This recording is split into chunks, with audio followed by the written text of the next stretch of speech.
এখানে 5 লাখ টাকা আছে, এই নাও।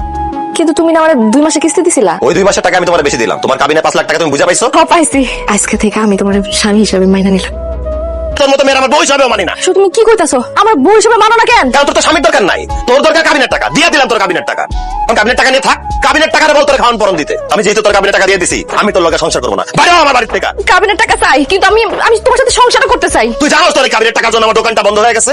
আমি রিক্সা চালাইছি, আজকে আমি এই বাড়ির বিটার বন্ধক দিয়া তোর কাবিনের টাকা বুঝাই দিছি। এত কিছু পরে তুই ভাবলি কিভাবে আমি তোর মতো মেয়ের সাথে সংসার করবো? বাড়িতে বেরো যা, বেরো।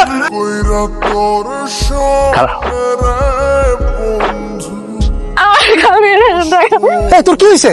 আমার স্বামী আমার কাবিনের 5 লক্ষ টাকা দিয়ে বাসা থেকে বাইর করে দিচ্ছে। কাবিনে 5 লাখ টাকা দিয়ে দিছে? টাকাগুলো কই? এই বাড়িতে আসার সময় রাস্তায় কিছু লোক আমারে ধইরা আমারে মাইরা টাকাগুলো লয়ে গেছে। কাবিনের টাকা তোর কাছ থেকে নিয়ে গেছে? তোর লোক একটিও নাই? কিছু নাই। টাকা ছাড়া তুই এই বাড়িতে আইছস কেন? হ্যাঁ, আমার স্বামী তো আমার বাড়ি থেকে বাইর করে দিছে। এই বাড়িতে নাইলে আমার তো যাওয়ার কোনো জায়গা নাই। তুই যেখানে খুশি সেইখানে যা। তোর কাছে যখন টাকা নাই তখন এই বাড়িতে তোর কোনো জায়গা নাই। বাইরে বাইরে তুমি কি কইতাছো ভাবি? আমার বাপের বাড়ি তো আমি কেলে বাইরে হয়ে যাবো? এইটা তোর বাপের বাড়ি আছিল, এখন আর তোর বাপের বাড়ি নাই। তুই কাবিনে টেলে যেতে পারলি না, এখন কি আমি তোর এই বাড়িতে বয়ে বয়ে খাওয়ামো পড়ামো? এবার কে বাইরো? দুইজনের কথায় আমি আমার স্বামীর কাছ থেকে কাবিনে টাকা চাইছি। আমি তার ভালোবাসার দিকে না তাকায় তারে প্রেসার দিয়া কাবিনের টাকা আদায় করছি। সে তোমরা আমারে কইতাছো আমার বাপের বাড়ি থেকে বাইরে যাইতে? তুমি এত নিমক হারাম, এত বেঈমান। মুখে বেঈমান করবি না। আমরা তোর টাকা চাইতে কইছি দেখে তুই টাকা চাইবি না? তুই লোভে পড়ে তোর জামাইয়ের কাছ থেকে তুই কাবিনে টাকা চাইছস। কদিন পর দেখা যাইবো সম্পত্তির ভাগ চেয়ে বইছে। যা, তোর যদি ঝাড়ু দিয়ে ফিটা বের করে দিবা। শাহিন, শাহিন, আমার স্বামী শাশুড়ি ননদরা কই? ওনার এই বাড়িতে নাই।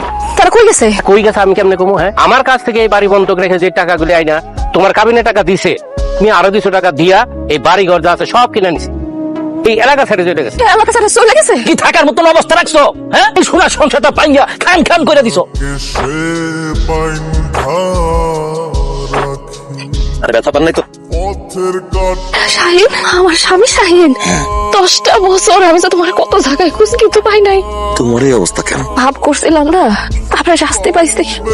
ভাই ভাবি কথায় পূজা তোমার কাছে কাবিনের টাকা চাইছি। তুমি যেদিন আমার বাড়িতে বাইর করে দিলা, যাওয়ার সময় কতগুলা বকাটে পোলা পাই আমার মায়েরা আমার কাছ থেকে টাকাটি লয়ে গেছিল। যেমন ভাই ভাবির কাছে গেলাম, তারা দেখলো আমার কাছে কোনো টাকা নাই, আমার মায়েরা বাড়িতে বাইর করে দিছিল। এই কথাটা আমি তোমার তখন বারবার বোঝানোর চেষ্টা করছিলাম যে কাবিনের টাকা নিয়ে একটা নারী সুখে থাকতে পারে। একটা নারী সুখে থাকতে হইলে তার স্বামীর তার পাশে থাকতে হয়। স্বামীর আদর যত্ন ভালোবাসা পাইলেই একটা নারী সুখে থাকে। কাবিন হইল গিয়ে নারীর অধিকার, কিন্তু স্বামীর ভালোবাসা হইল গিয়া সংসারের শান্তি। তুমি ঠিকই কইছো, আমি ভাই ভাবির কথার পাল্লায় পইরা তো বড় একটা পাপ করে ফেলছি। আর উচিত হয় না। আমার কাবিনের টাকা আমারে সুখ দিতে পারে না, আমার কাবিনের টাকা আরো আমারে ধ্বংস করছে, সুখের সংসারটা ধ্বংস করছে।